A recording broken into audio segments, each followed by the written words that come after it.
It's very clear, and there was an admission that caused some confusion. That has been straightened out right now. There's no doubt that there's asymptomatic infection, and asymptomatic people can transmit, and you can and should test asymptomatic people. What the guideline was trying to do was to try to make the point that not everyone who wants to be tested should be tested, only if you need to be tested. Understandably, that was confusing. Hopefully, that's been straightened out now. That Dr. Fauci, of course, doing what seemingly is his daily cleanup on aisle 9 after the Centers for Disease Control announced last week that it was revising its guidelines about who should get a COVID test.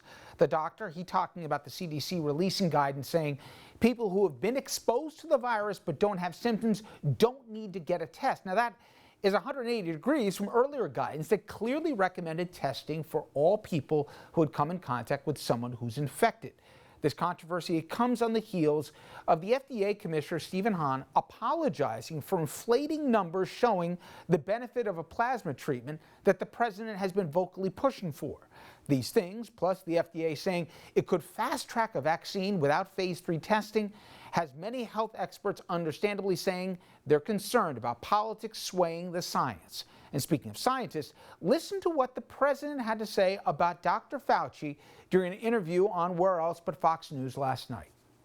I inherited him. He was here. You know, you inherit a lot of people. It's part of the machinery. And you have some you love, some you don't. I like him. I don't agree with him that often. I want to bring in our guest, Andy Slavitt. He was the head of both Medicare and Medicaid during the Obama administration. He's kind enough to give us a few minutes. And I read your piece, Andy. I want to quote directly from it because I think it really puts into context the bizarre world we're in right now. You say, if you walked into the offices of the Food and Drug Administration tomorrow and you claimed a miracle cure that could save 35% of those infected with COVID-19, the first thing the FDA would do is examine those claims rigorously. Validating claims of effectiveness is one of the most important and painstaking jobs of the FDA. If those claims turned out to be false, your company could face massive civil and even criminal liability, but that's exactly what the head of the FDA did, where he inflated the numbers about the convalescent plasma. We're in a up is down and down is up world where even the FDA, which the president claims is part of the deep state, where we don't know what to believe when Stephen Hahn goes in front of a camera. Yeah. You know, I think what we don't know is how uncomfortable the 48 or 72 hours were for Commissioner Hahn. And I think the one thing we hope as citizens and as people who count on the FDA is that you have a commissioner who's willing to withstand a little bit of criticism, who's willing to withstand the president calling him the deep state, putting on pressure, and that his job is to stand up for his agency. Now, as it respects convalescent plasma, it wasn't necessarily the wrong decision. It was just a grossly overstated decision. And the commissioner stood up and did something that I believe he knew full well at the time he was doing it he shouldn't do, because his exact job is to be very precise with the claims made about the effectiveness of drugs. And he went out and backed up the president's exaggeration, which I think is disappointing. Andy, to us, there's acronyms, but to you, there are institutions, and you know, I'm sure some of the people who are still there. Should we be comfortable that even if a exec is feeling pressure from this administration with a political calendar to promote something that's either unsafe or to fast track something that hasn't been properly vetted, that the institution themselves will bubble up to the surface and make sure that that can't stand? I mean, this is, I'm speaking to you about this, but this has been on so many different things where I figure the institutions of government were impervious to a chief executive who's willing to basically throw out norms. And I've been wrong for 4 years. How comfortable should we be that the science and the medical apparatus of government won't let something like pushing a vaccine that's not safe stand? Well, I think we should be comfortable that the 17,000 men and women in the FDA are going to do their best to follow the science. I think what we don't know is, above that, the FDA commissioner has the right, seldom ever exercised, to overrule the FDA scientists. Secretary Azar has the right, I don't know that it's ever been exercised, to overrule the FDA commissioner. And the president has the right to overrule the secretary. So I suspect that the scientists will do their best to do their work.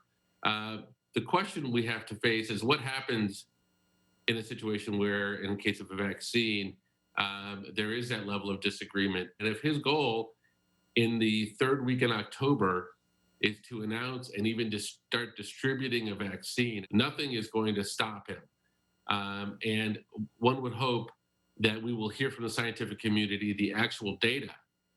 And that's why it's so important that phase 3 get completed. Because if phase 3 is not completed, it will be very challenging for the public to figure out whether or not this was politically motivated.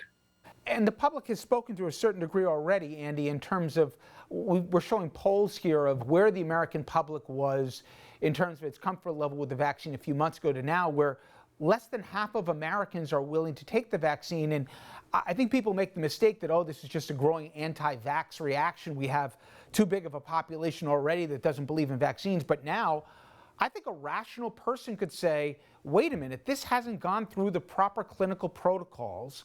Do I really want to be giving this to my kid yet if I'm not sure the science and the medicine is on the same page as the politics? I wouldn't fault someone, under this climate at least, if this thing was pushed over medical objections, to give it to my kid. Here's the advice that I would have for Commissioner Hahn. The trust level in a vaccine is mathematically equally important to the effectiveness of the vaccine. Here's what I mean. If you have a drug that is 100% or a vaccine that is 100% effective, but it's only trusted by 50% of the public, it is equivalent to a drug that is only 50% effective, but trusted by 100% of the public.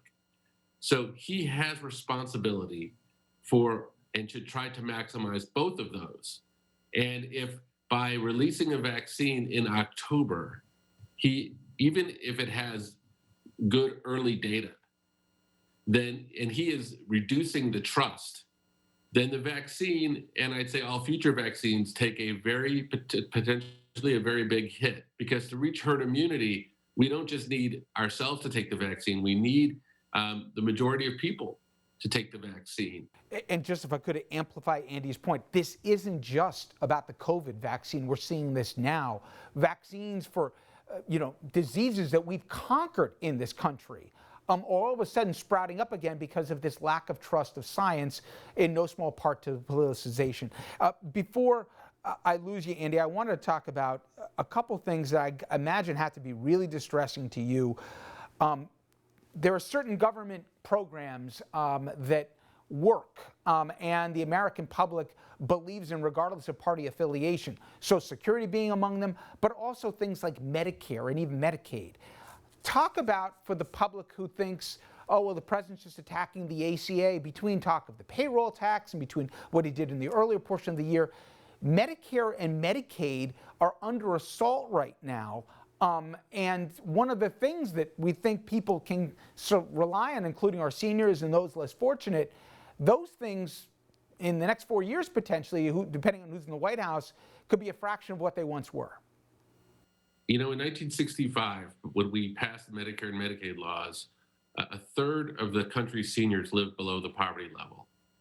And Medicare and Medicaid and Social Security transformed this country and reduced poverty among seniors, just to pick one group, by over 75 to 80%. And so it's an enormously important part of our country and our history and our heritage. And so for a president to casually suggest defunding Social Security and Medicare, for a president to then say the 20 million people that are on Medicaid or subsidized insurance through the ACA, that he's going to sue to get rid of those things, it is in fact part of a lawsuit to get rid of those things.